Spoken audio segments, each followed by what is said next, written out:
Rizal Fadila menjadi bahan tertawaan warga dikarenakan sebelum dilaporkan ke Polda Metro Jaya diakuar-kuar tanggap Jokowi, penjarakan Jokowi, adili Jokowi. Namun demikian, setelah dilaporkan ke Polda Metro Jaya, Rizal Fadila mendadak ditabrak motor. Ya, menjadi bahan tertawaan warga dan inilah beritanya. Sebelum dipanggil Polda, koar-koar, tangkap Jokowi, tangkap Jokowi. Begitu dipanggil Polda, ketabrak motor. Malu paling lucu sa Indonesia Raya, Mbah. Buru-buru ikan lele. Ngeke murale. Rizal Fadila mangkir dari panggilan penyidik. Dan alasan Rizal Fadila tidak hadir karena mengalami kecelakaan di Bandung, Jawa Barat. Ya Allah, turut berduka cita maksudnya. Sorry, bukan maksud menertawakan orang kecelakaan. Tapi yang kecelakaan ini, sebelum dia kecelakaan, omongannya membuat pendukung Pak Jokowi itu sakit hati. Gantung Jokowi, gantung Jokowi, sekarang juga. Gantung Jokowi, sekarang juga. Kita buktikan Jokowi kecil. Kita kecilkan. Jadi anggap aja itu karma yang instan. Ups, orang kecelakaan. Pokoknya buat Rizal Fadila cepat sembuh lah, biar cepat bisa diperiksa dan menjalani proses yang berlangsung.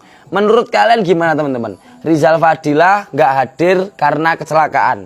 Tulis pendapat kalian di kolom komentar. Salam Jigigis. Kita menunggu sebenarnya mereka masuk ke ruang hukum. Tapi sekarang dia masuk ke ruang hukum, maka sebentar lagi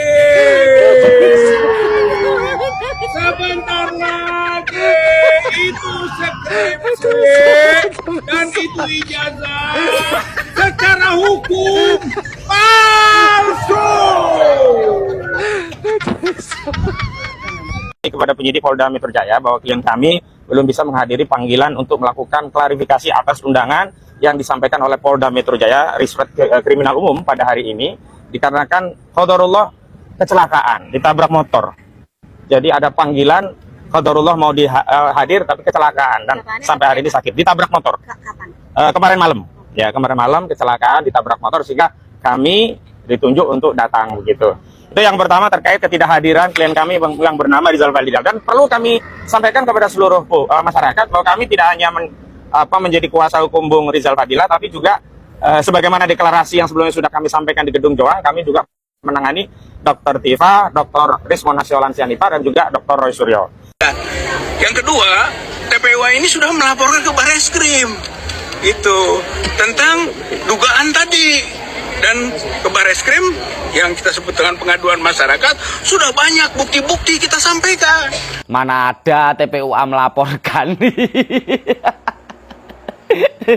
Yang ada TPUA itu mengatasnamakan rakyat, lalu membuat aduan ke Bareskrim kalau diduga ijazah Pak Jokowi ini palsu. Masih diduga.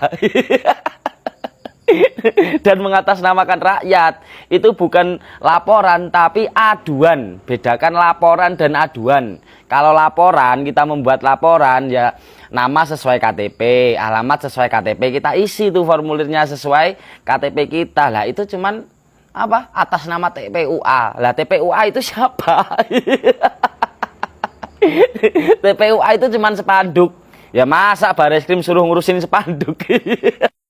Ya udah gitu aja, jadi jangan ngibul. Tulis pendapat kalian di kolom komentar teman-teman. Salam Jigigis. Gantung Jokowi, sekarang juga. Gantung Jokowi, sekarang juga. Kita buktikan Jokowi kecil. Kita kecilkan mulai 14 Oktober, kemudian 18 Oktober.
katanya sudah 3 kali itu pengadilan memenangkan Jokowi, bahasanya seperti Itu ngawur, itu penyesatan informasi, itu membohongi publik, itu rakyat dibodoh-bodohi.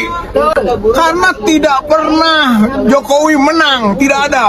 Gitu, baik pada peradilan perdata pertama, ya kan, itu tidak dicabut karena ditahannya Gus Nur. Penggugat prinsipalnya Gus Nur, gitu kan, dia mencegahnya dengan menangkap.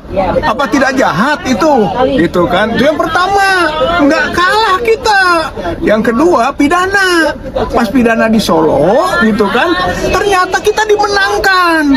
Itu Jokowi dikalahkan karena tuduhan soal ijazah yang dituduhkan oleh Gus Nur dan Bambang Tri, gitu kan, ternyata itu kan dibenarkan oleh pengadilan tingkat pengadilan tinggi dan Mahkamah Agung. Kalau pengadilan negeri memang itu seolah-olah hoax, seolah-olah ijazah palsu tidak benar. Tapi oleh pengadilan tinggi Semarang dan oleh Mahkamah Agung justru dibenarkan, gitu.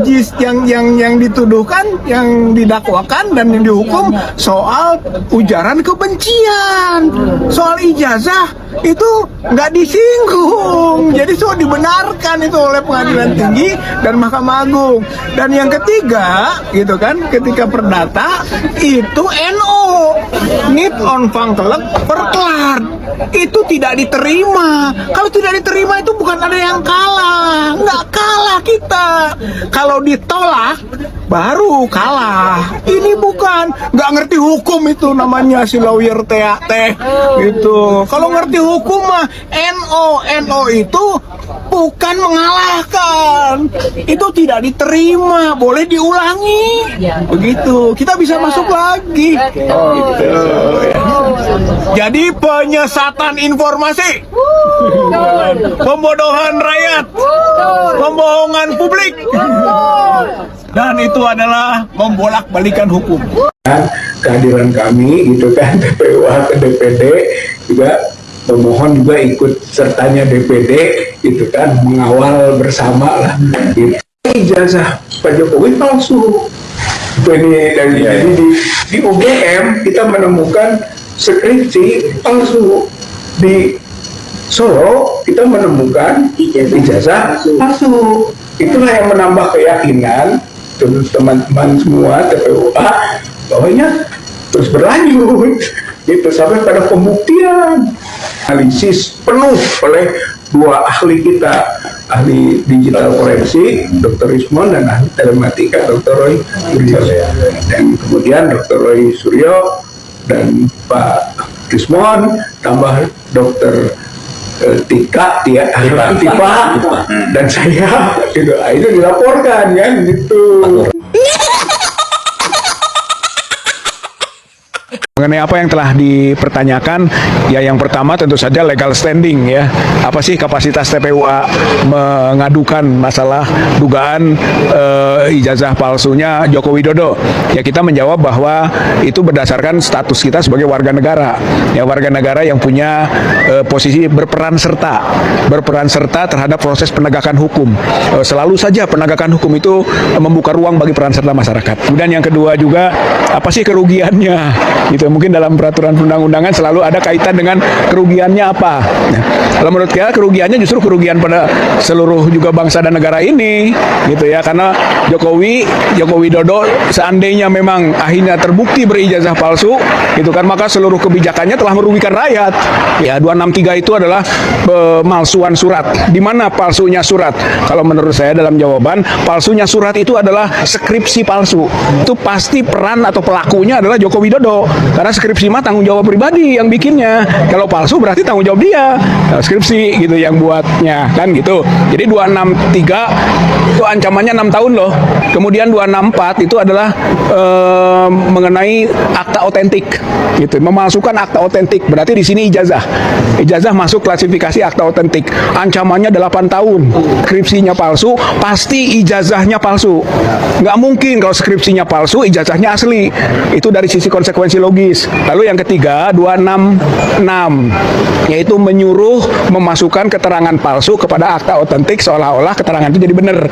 Atau sekurang-kurangnya ada yang membantu gitu kan, dan pasti Pak Joko Widodo terlibat, bisa menjadi penyuruh, bisa menjadi pengguna. Ini sudah memenuhi rumusan delik 263, 264 dan 266. Nah, saya usul di situ bahwa bukan hanya pasal 68 Pak yang bisa dikaitkan, pasal 69-nya Undang-Undang Sisdiknas, yaitu penggunaan ijazah atau gelar palsu.